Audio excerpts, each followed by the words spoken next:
Welcome. This is Radio Pras.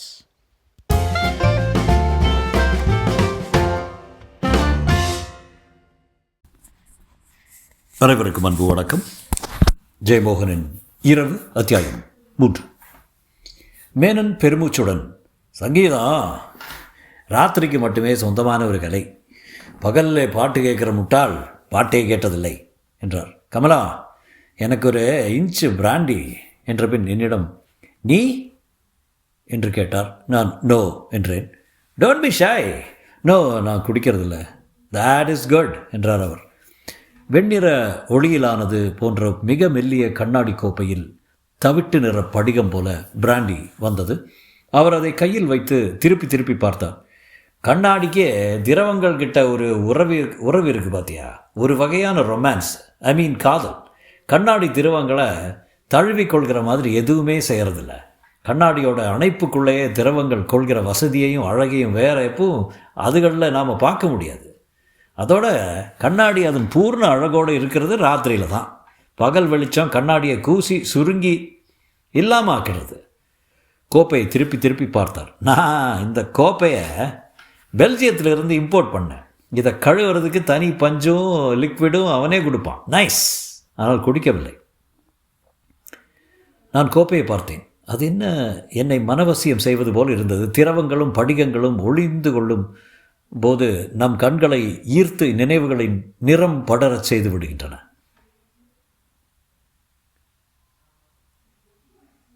ஒரு intuition, PK வருவார்னு நினைக்கிறேன்.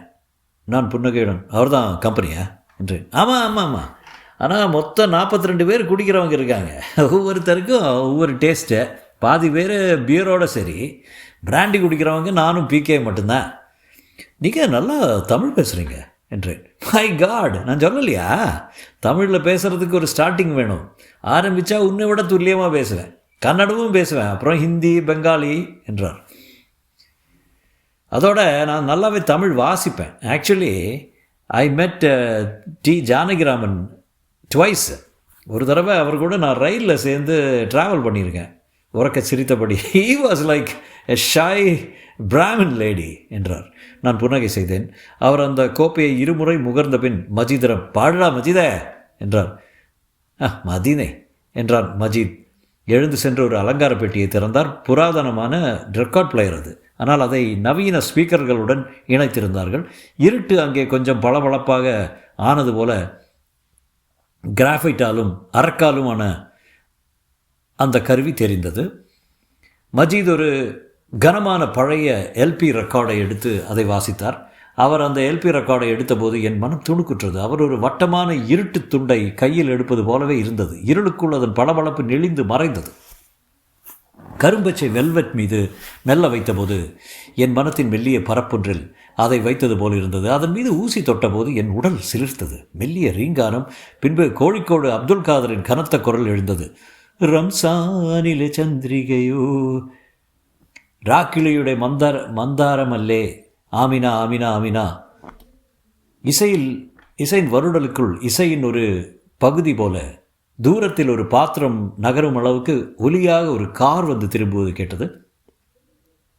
வெளியே மென்மையான காலடிகள். கதவு ஓசை இல்லாமல் காற்றால் திறக்கப்படுவது போல திறக்க வாசலில் பெரிய தொந்தியுடன் உற்சாகமான 60 வயதுக்காரர் சிரித்தபடி நின்றார்.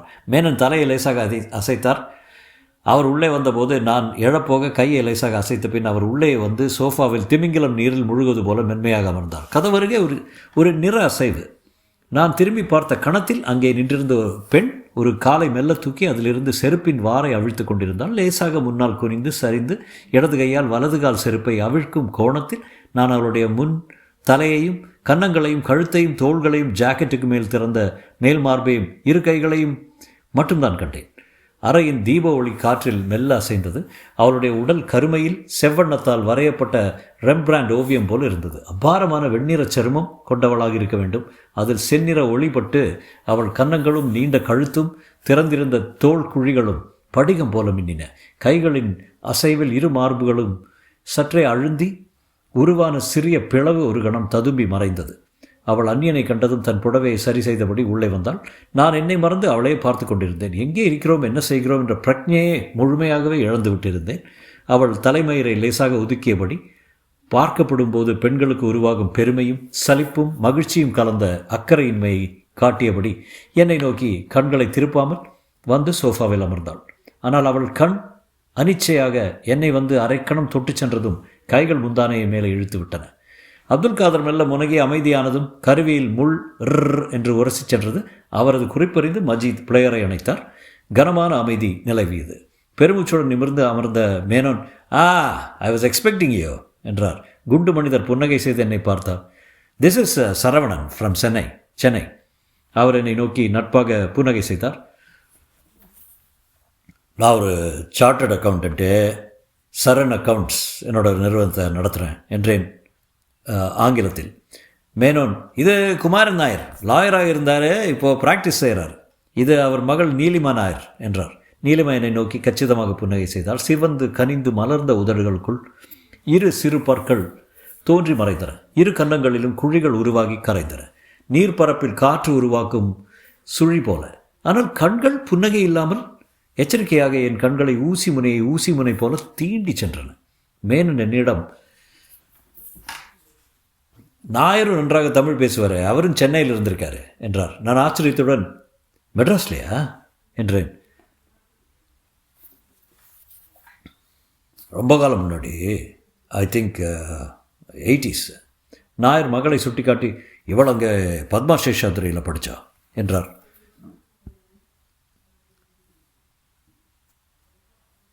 அங்கே என்ன செஞ்சீங்க? நாயர், நான் அங்கே தான் லாயராக இருந்தேன். என்னோடய ஏரியா கம்பெனியில். தென் ஐ கேம் பேக். அவர் முகத்தில் சிறிய ஒரு உணர்வு மாற்றம் தெரிந்தது. மேனன் என்னிடம், அவருக்கு ஒரு சின்ன பிரச்சனை, அங்கே இருக்க முடியாமல் ஆச்சு, இங்கே வந்துட்டார், இப்போ லீகல் அட்வைஸ் மட்டும் பண்ணுறாரு என்றார்.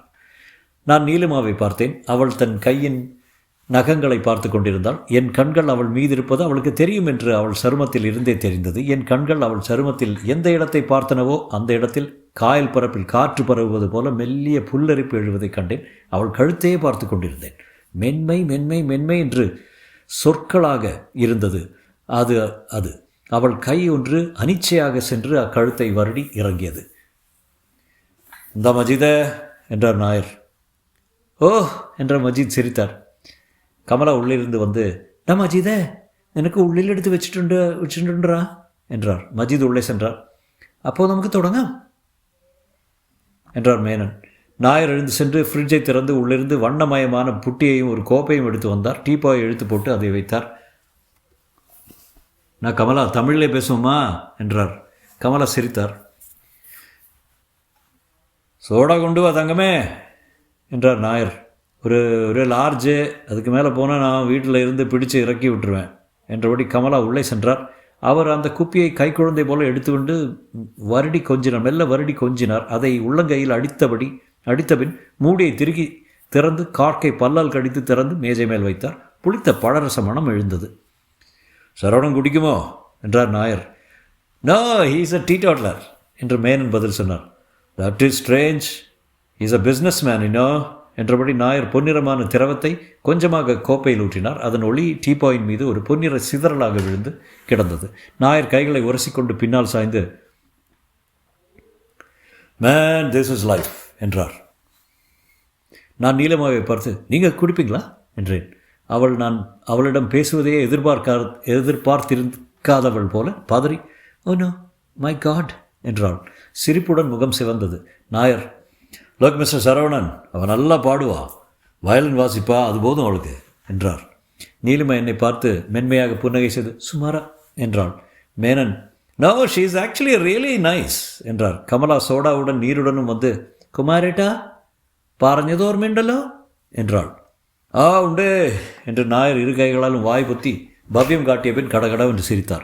கமலா என்னிடம், then why you are sitting there, come on என்றார். நீலிமாவிடம் வாடி என்ற பின் உள்ளே சென்றார். நான் மன்னிப்பு தோரணையில் இருவரிடமும் புன்னகை செய்தபின் கைகளை தூக்கி சோம்பல் முறித்தபடி உள்ளே சென்றேன்.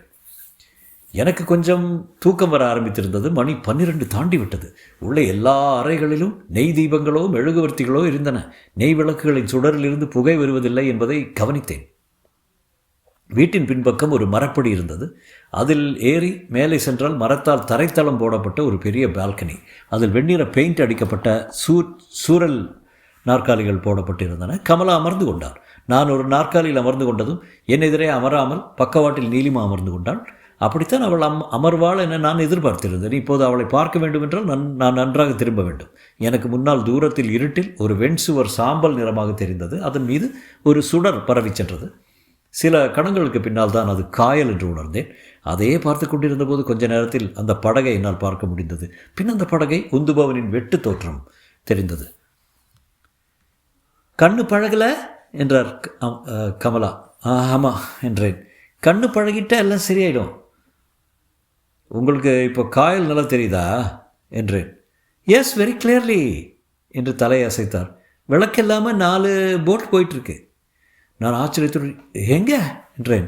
அதோ அங்கே லுக் கேர்ஃபுல்லி. அவரது விரல் சுட்டிய இடங்களே பார்த்தேன். இருட்டுக்குள் அசைவு தெரிவது போல் இருந்தது. அது பிரமை என்றும் பட்டது. நீலிமா, வானத்திலிருந்து கண்ணை கீழே இறக்கி பார்த்தா தெரியாது.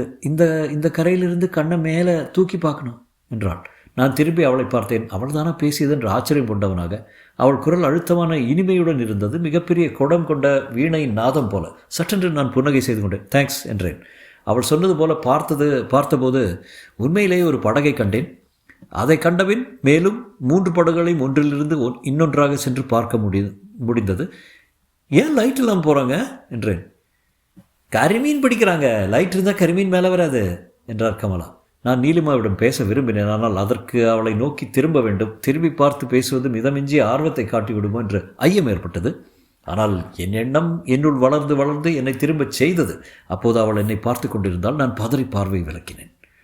என்னது, நாம் பார்க்காத பெண்களா? நிலையாக ஒரு மனைவி என் மீது பெரிய போர் என்று எண்ணியிருந்தேன். 4-5 நாட்களுக்குள் எனக்கு பெண்கள் சலிப்பை ஏற்படுத்தி விடுகிறார்கள். என் வட்டத்துக்குள் உள்ள பெண்கள் அனைவருமே ஒரே வார்ப்பு. நான் என்ன கார் வைத்திருக்கிறேன், அடுத்து எந்த வெளிநாட்டுக்கு செல்லப் போகிறேன், என்னுடைய ஷேர்கள் என்ன ஆயின என்பதற்கு அப்பால் அவர்களுக்கு அக்கறைகளே இல்லை. நான் சட்டென்று நாற்காலியை நன்றாக திருப்பி போட்டு அவளை நோக்கி அமர்ந்து கொண்டு, நீங்கள் என்ன பண்ணுறீங்க என்றேன். நானா ஐம் ஜஸ்ட் என்று கையை விரித்து சிரித்தாள். நான் அவளை நோக்கி திரும்பிய அதிர்வு அவள் கழுத்தில் துடித்தது. உதடுகளை உள்ளே இழுத்து மடித்து கொண்டு அடிக்கடி கமலாவை பார்த்தாள். என்ன படித்தீங்க என்றேன். இங்கிலீஷ் லிட்ரேச்சர், லா படிக்க ஆசை இருந்தது, படிக்கல. நான் புன்னகையுடன், நல்லதாக போச்சு, லாயர்கள்லாம் பெரிய போரு என்றே. அவள் சிரித்தாள். 10 பருவத்து பெண்களுக்கு கூச்சம் ஏற்படும் போது சிரிக்கும் பாவனையில் அந்த சிரிப்பு வழியாக அவள் கொஞ்சம் நெருங்கி வருவது போல் இருந்தது. கீழே மஜீதின் பாட்டு ஒலிக்க ஆரம்பித்தது. அப்போது எந்த பாட்டை கேட்டிருந்தாலும் அது என் மனநிலைக்கு உகந்ததாக பட்டிருக்கும் என்று எண்ணம் ஏற்பட்டது. சக்கரத்தேன் குடமல்லே, சந்திரிகையுட மலரல்லே. மஜீதை நல்லா பாடுறாரு என்றேன். கமலா, அவரே ஒரு காலத்தில் கல்யாண வீடுகளில் கூட பாடியிருக்காரு, அதனால் எல்லா பாட்டும் ஒப்பனை பாட்டு தான் என்றார். பின் மெல்ல ஒரு அமைதி உருவாகியது. வழியும் தேன் விழுதைப் போல அழுத்தமான அமைதி. நான் பெருமூச்சுடன் நிமிர்ந்து அமர்ந்தேன். அவள் என்னிடம், உறக்கம் வருதா என்றாள். கொஞ்சம் வந்தது, அப்புறம் போயிடுச்சு என்றேன். 1 வாரம் போரும், அப்புறம் நாம் ராத்திரியில் தூங்கினதே மறந்துடுவோம் என்று சிரித்தாள். கன்னங்களின் குழிகளை அரை இருட்டிலும் என்னால் பார்க்க முடிந்தது. அல்லது அரை இருட்டில் தான் அவை தெளிவாக தெரியுமா? நீங்கள் எப்போலேருந்து இப்படி ஆரம்பிச்சிங்க என்றேன். எது? இல்லை, இப்படி நைட் கம்யூனிட்டியில். அவள் முகம் அரை நொடி மாறியது. சாரி என்றேன். ஓ நோ இட்ஸ் ஓகே என்றாள். ஐ ஹேட்